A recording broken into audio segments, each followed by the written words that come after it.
Hey there, and thank you for tapping on another Made by Google podcast episode. My name is Rachid Finge, and this is an episode that I've been looking forward to personally because I've been a customer of Fitbit for about 9 years now. And I remember the day that it was announced that Fitbit would become a part of Google. That made a lot of sense to me. Fitbit's expertise in wearables, health, and fitness would be great if it were part of a wider ecosystem. Fast forward to today, and the first chapter of that vision is now a reality with the Pixel Watch, which offers help by Google and health by Fitbit. So today we're talking about Pixel Watch and mostly about the health and fitness side of it. What's the work that goes into making a wearable great? Our guest knows everything about that side of the Pixel Watch. But before I introduce him, I have to remind you that subscribing to the Made by Google podcast is a wonderful idea. We still have some great episodes coming up, and if you don't want to miss them, just make sure you subscribe or follow or whatever your podcast platform calls it. All right then, let's get into it. My guest today is intimately familiar with making Fitbit work on Pixel Watch. In fact, he's the group product manager for Fitbit and Pixel Watch, DeCarlos Love.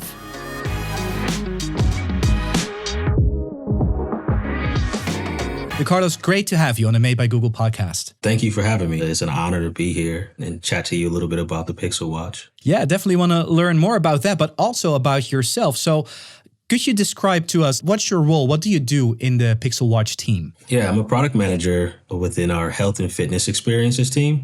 So my team has two major missions. One is really around how do we build the best health and fitness experiences on devices. And so everything that a user actually interacts with. The other core part of my team is looking around sensors and algorithms. So what are the sensors, the algorithms, and how do we make high quality algorithms that are going to power a lot of the health and fitness experiences and experiences in general on our wearables? So I'm guessing to have your job, you need a passion for algorithms and computer science on one hand. It's probably helpful if you care about health and fitness. Do you have any background in there or any personal interest in health and fitness, for example? Yeah, I think it's definitely not a requirement, but for me, especially, it's been helpful to have that background. So health and fitness is something, it's probably the first thing that I remember falling in love with, a really big part of my life. My mom was a two-sport collegiate athlete. Wow. So she played basketball and ran track in college. And so I got a chance to actually go to some of my mom's college games, both basketball and track. And I was kind of tagging along with her throughout that journey. I played a lot of sports growing up, everything from running track to wrestling to playing football to playing basketball, a little, stint in tennis as well. So it's always been a part. And I was also fortunate enough to be able to compete at the collegiate level in football at Drake University. And after football, I had a chance to work out for different professional teams as well and train at the elite level. And myself, I went into coaching high school, college, and pro athletes. So yeah, I guess you can say it's definitely a little bit of my background that shows up. Wonderful. But then that's only just half of the job, right? Because then you actually need some background in computer science is what you have at university. So how did that interest for computers and computer science came along while you were also doing all the athletic things? Yeah, so that's also another thing that at a young age, I just remember having a high interest and probably I felt like it was, not easy, but it was something that I was definitely able to do at a young age when it came to math and science. Right. And quickly, my era growing up, technology became a thing. It started to become a thing when I was younger. And I think pretty much from the time I was in ninth grade, I knew that I was going to go and study computer science or computer engineering.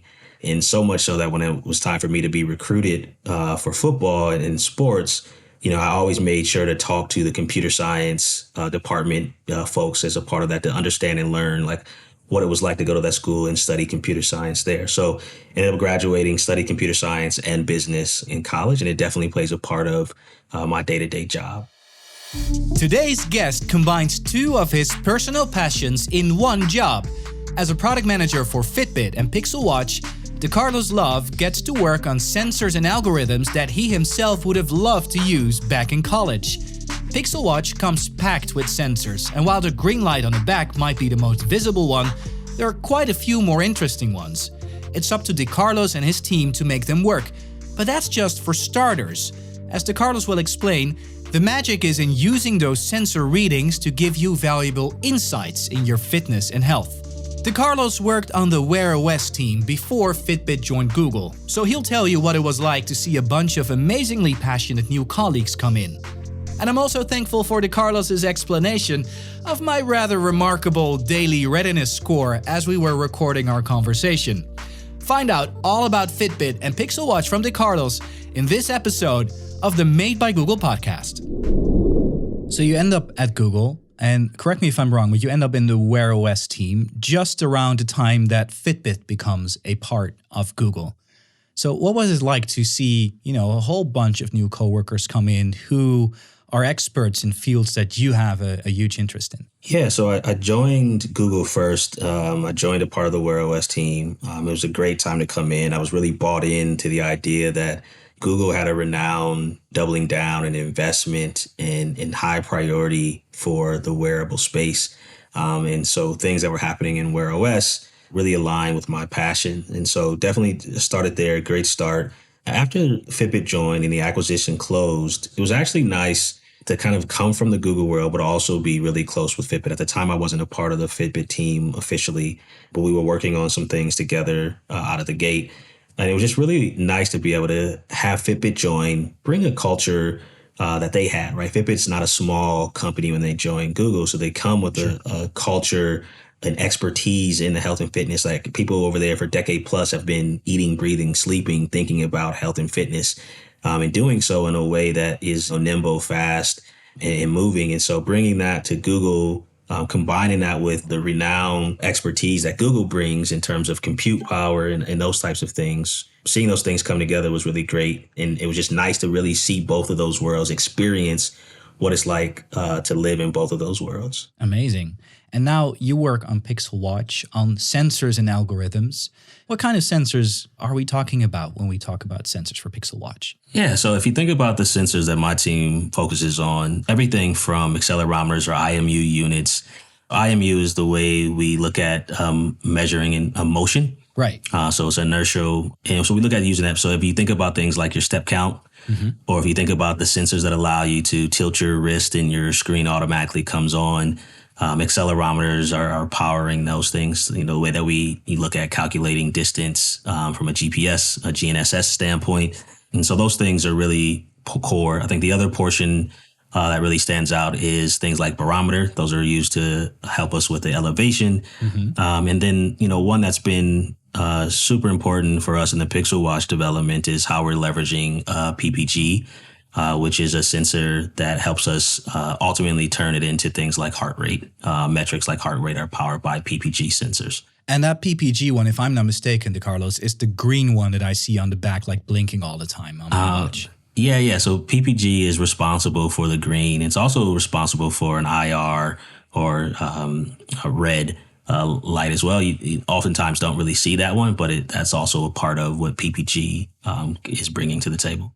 Now, I couldn't possibly ask you for like a whole lecture that maybe takes years to understand of how these sensors work. But in a nutshell, you have that green light blinking on the back of my Pixel Watch. And then at the end of that, you have a reading of how many heartbeats per minute I have. So how does it see my heart rate? Yeah, so what PPG is able to do is it's able to shed the green light and flash the green light onto blood. Because it's green and blood is red, is able to reflect from that and use that as an opportunity to say and translate the heart rate. It's a lot more detailed than that, but sure. That's kind of the super high level. Is we shine some light reflects off of the blood, and from there we can turn that in using algorithms, can turn that into a heart rate measurement. And then what is the largest or the biggest difficulty in doing that? Because you make it sound really easy, but it's probably not. Yeah, there's a lot of things that become challenging when you think about getting a heart rate from a PPG sensor,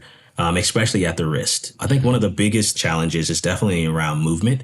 And so if you think of somebody sitting still, it's probably a little bit easier to, not even probably, it is easier to make that kind of prediction of what a heart rate is based off of PPG sensors a lot more accurately. But when you start adding in people moving, you think about working out, you think about running, moving your arms fast as you start sprinting, moving them in different directions when you're doing HIIT workouts or in the gym, that motion causes light to move in different ways. And so both on when you're shedding the light, but then also trying to capture the reflection, movement really creates a lot of noise in the signal. And so the algorithms have to be smart enough to look at that noise, decipher what is actually the signal, what is just noise, get rid of that noise in an efficient way. And that becomes a key part of where the challenges come in and where you need some expertise. In our case, that was something that was definitely a good candidate for machine learning and led to where we've got to with the Pixel Watch. So how do you use machine learning there? Is it like, how do you teach a computer what is noise and what's my actual heart rate? Yeah, so I think the general premise is that you want to understand, you want to feed it a bunch of inputs. And so you're going to feed it things like accelerometer, you're going to feed it PPG, you're going to feed it different parameters of like who the person is, what their skin tones are, what exercises they may be doing. You take a bunch of inputs and you spit that into the model, and then magic happens and out comes a heart rate. And that's kind of just what we had to go through with Pixel Watch, is really spending tens of thousands of hours of collecting data with people in all kinds of different settings, whether that's in the gym, whether that's at home, whether that's just an all-day situation, whether that's coming into our labs.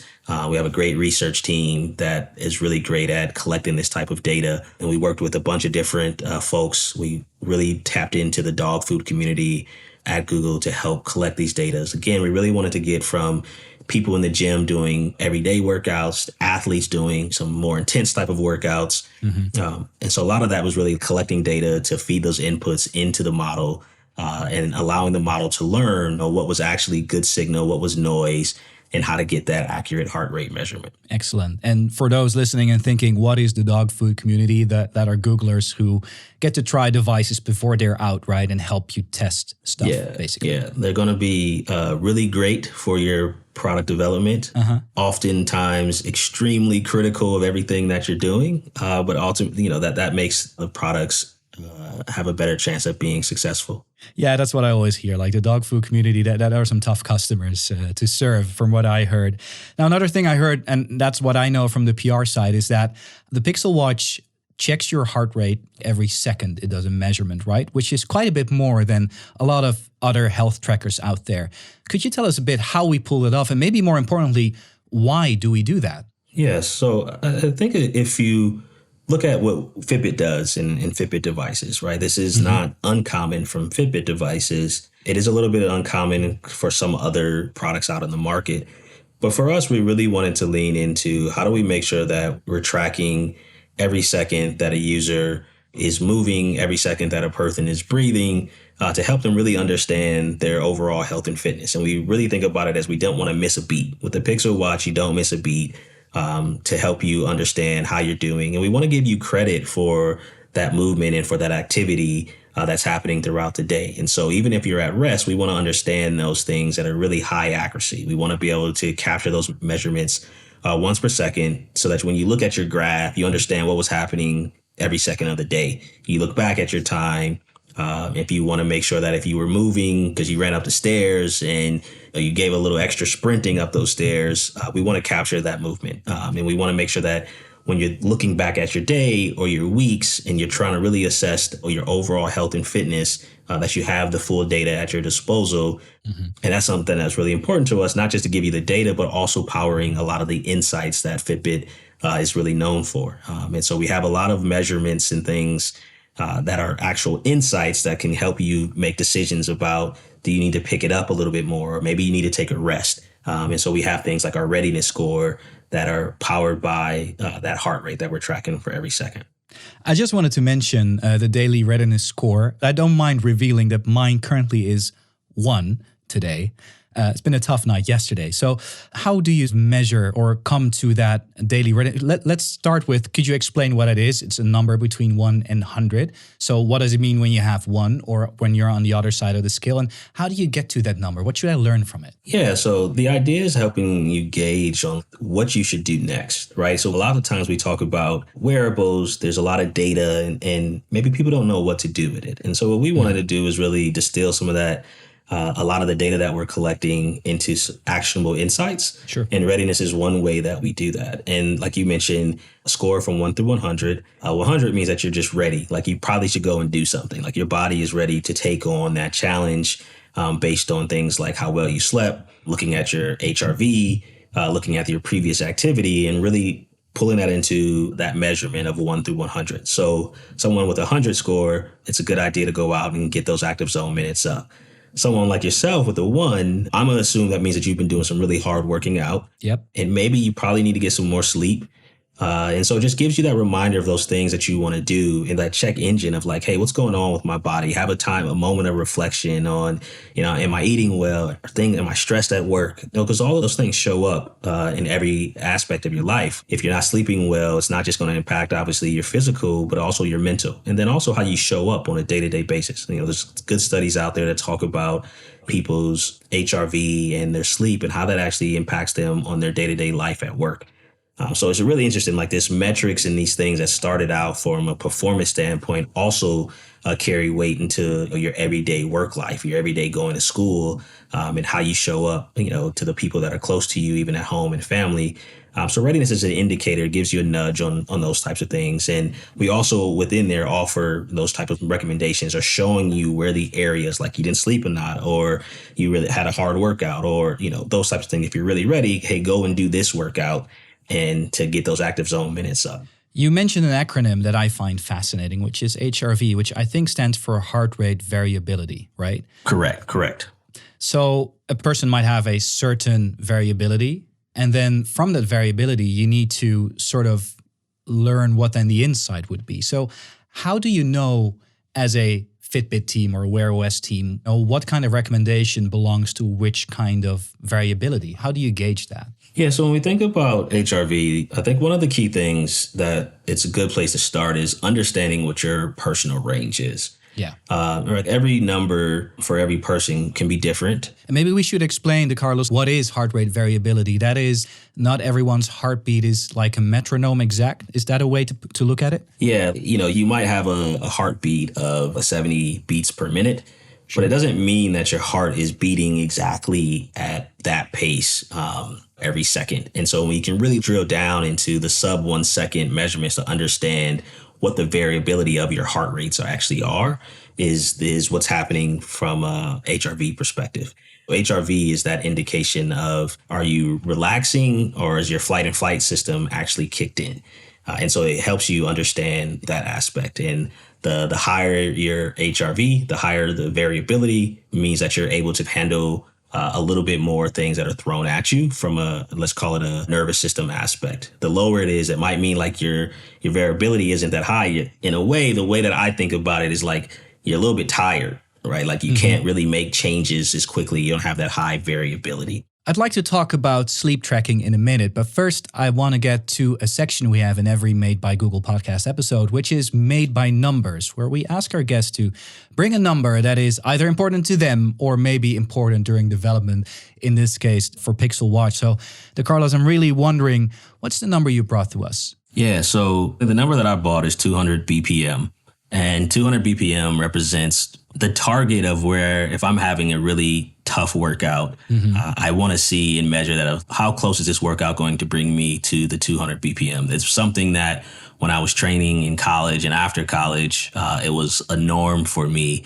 I can say that as a non-full-time, high-level competing athlete anymore, I don't see that number as often. But it's something that I look at, and throughout a lot of the training and testing, myself and everyone on the team is like super doing workouts, 2 workouts a day, multiple times throughout the week. And so I measured that 200 BPM. That was my personal, did this workout get me close to that? That's amazing. All right. So that's Made by Numbers for us this time, 200 beats per minute. And maybe we should say there that not everyone should probably try and get to 200 a minute, right? Absolutely. That is a great call out. Heart rate, your ability is definitely personal.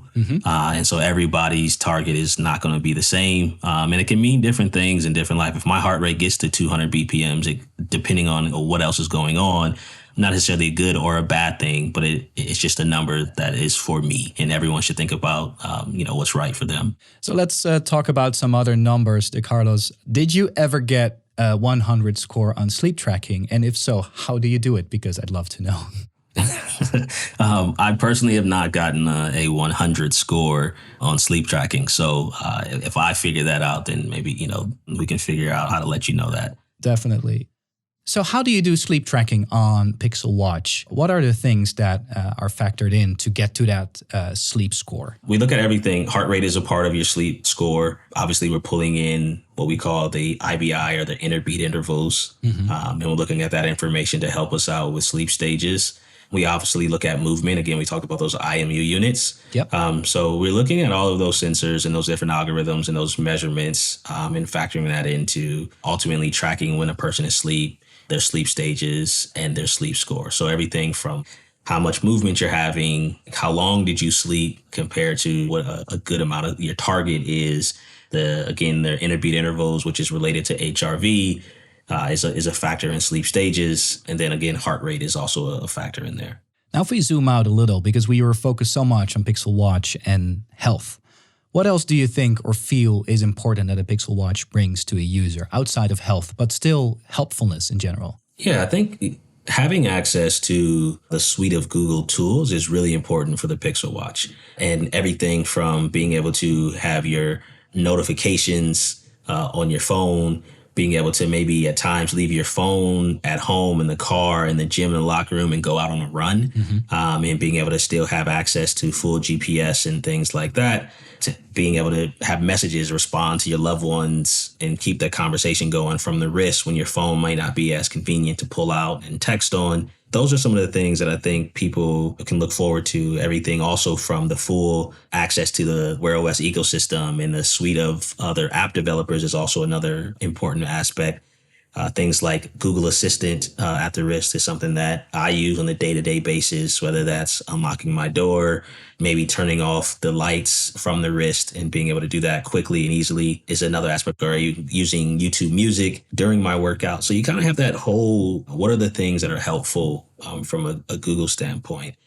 And then I think there's a overarching theme, which is something that we saw again with the machine learning and the AI, is that Google is known for that. And so those things are weaved throughout different experiences within the Pixel Watch. And within the health and fitness, we talked about machine learning and empowering our heart rate, but that also shows up in all the other Google experiences as well. Now, we've had some more product managers on the Made by Google podcast, of course. And one common thread is that no one's ever really satisfied, right? There's always something to improve, always some grand vision that needs to be implemented in the next device or the device after. So when it comes to health and fitness, what are some of the things you look forward to adding to a wearable? Like, what else should it be able to do that no wearable does today? That's a really good question. I think just thinking about broad strokes from them and not really specific features. But I think the idea of really leaning into, we want to create helpful experiences.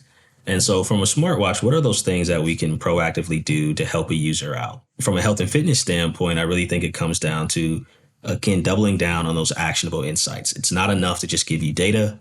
We need to give you insights to help you learn what the data means, but even take it a step forward to help guide you along your health and fitness journey and giving you those actual recommendations to do, whether that is something like, hey, we need to help you run faster, or maybe we need to help you understand how to pace yourself better, or what type of workouts you should be doing to achieve your actual fitness goals.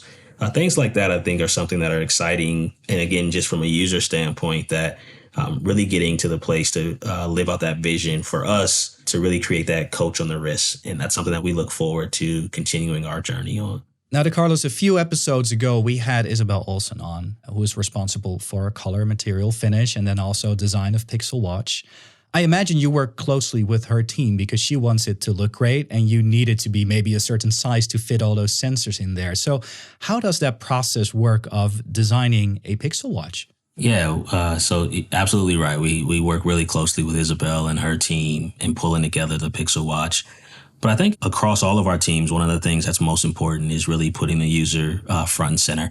And what are those things that are going to stand up to a user's needs, but also add a feeling to the user. A person feels good about wearing the watch, and good from like how it looks, how it feels on their body, how it shows up in the light when other people are looking at it. All of those things are really important. Again, putting the user there. And I think through our process is really about those different iterations and how do we start with the hypothesis and inform an opinion, and how do we quickly get that into testing, and then how do we get that feedback again from our dog fooders and just testing, working with our UXR teams to really look at that. That's something that is like hundreds of iterations depending on what the different feature is, people really sweating every detail going over that. And that's really a big part of our overall development process, whether that's weekly, daily, talking with different users to understand where we need to go, what problems are there, what things aren't landing. And it really drove a big part of when we felt like we were going to be ready to launch. It was really centered around, how well we're able to respond to those things that came up in the feedback that we were receiving. So definitely a really big part of our development process. And one for me personally that I've always felt is really important is just making sure that we put the user-centered ideas first, continue to iterate, make those changes that are necessary, and listen to the feedback as much as we can. That's great. Just out of curiosity, it seems to me like extra difficult to work on a product that's so small as a smartwatch. Would you actually sometimes wish like a watch was 2x bigger, make your life easier maybe? Is there any truth in that? I mean, in general, hardware is hard. Like that's, you hear that and there's no secret to that. Working on hardware is difficult. And then the form factors definitely add to that difficulty. You might be able to have more things in your wish list if the watch was bigger size, but really, I think we embrace it. Like we embrace the fact that this is a form factor that is small enough that someone's going to wear with them throughout the day, multiple days throughout the week. And so I think with given that form factor, it actually allows us to do more. And so I think people enjoy it because of that nature. And at least that's how I think about it, is kind of put an optimism spin on it, which is like, because it's small, because it can be worn all the time, it's the most personal device that a person is going to have on them. Their phone is great and their phone will always be an aspect, but we truly believe that a wearable has that unique thing. And actually the size and the form factor gives us that. And so for me, and I think our teams, we actually embrace that fact. We like the fact that it's small, that it feels personal to the user. So that's something that we lean into that. I'm glad you do, and I cannot wait to see what's down the line for the Pixel Watch series in the future. Now, before we let you go, DeCarlos, we have, at the end of the Made by Google podcast, a top tips for the road, where we ask our guests, like, what is a top tip in your field, or maybe people who want to work in your field, or maybe it's even completely different. Maybe it's just general life advice that you want to leave our listeners with. I think there's probably two things that I talk to my team and folks about. I think one is really obsess over problems. In this world where you're product management, you're a designer, an engineer, it's always attractive to go after a solution. And I think when you work at a place like Google, it's full of extremely smart people, and folks have all the best ideas in the world. And I think the thing that really can separate folks is how well you can obsess over the actual problem. Mm-hmm. How can you state the problem? How can you put it in a way that other people can then lead to a solution just by understanding your problem as intimately as you can? So I think that's one thing that's super important. I think the second thing I would say is really go after making something that you love, making something that you're proud of. Strive to make that thing that is going to have impact on people. And good things will come from that. When you put that user first and you really say, I want to be proud of this. I want people to use it, enjoy it.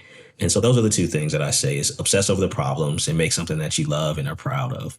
Those are great points and great tips. And it definitely looks to me that you absolutely found your passion in the Wear OS team and helping people improve their health and fitness through Pixel Watch. DeCarlos, thank you so much for joining the Made by Google podcast. It was great talking to you. Thank you very much. An honor of mine for sure. Obsessing over problems before you work on solutions and embracing tough challenges. Hearing DeCarlos say things like that instantly reveals that he's both an athlete and an engineer. Thanks so much for your time, DeCarlos. Can't wait to see what's next for Fitbit and Pixel Watch. We'll be back next week for another episode of the Made by Google podcast, and that one matters. See what I did there? I think the team behind the new Matter smart home standard is probably sick and tired of all the wordplay on the Matter, so I'll be careful next week. If you haven't yet, subscribe to or follow our podcast. Take care, keep those sleep scores high, and talk to you next Thursday.